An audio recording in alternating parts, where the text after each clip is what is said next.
Hi, I'm Mike from 1A Auto. We've been selling auto parts for over 30 years.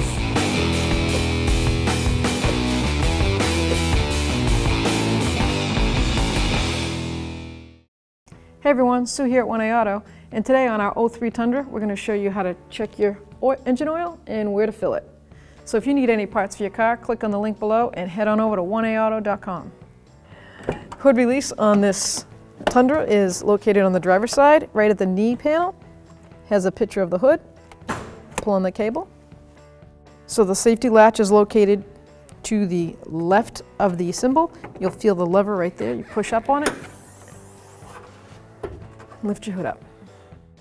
On this vehicle, the oil dipstick is located on the driver's side. You can pull that out. The handle is indicated as yellow. Nice bright color. And you have the dipstick, which will say right here. You've got your two dots. You get your low and you've got your full. Fluid should always be in between those two dots, not above it, and you don't want it below it. So let's check where this fluid is.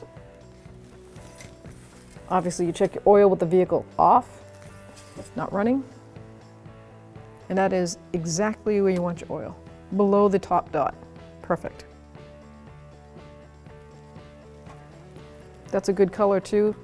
It's probably got a couple more thousand miles on the oil change.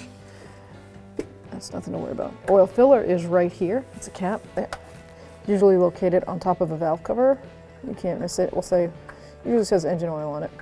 And most manufacturers will put down the type of oil for this vehicle. If not, you could always go to your manual, and on the back page sometimes they'll list all the fluids for your vehicle.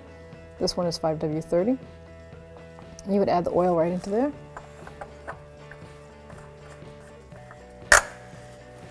And it clicks just like a gas cap on this model. Thanks for watching.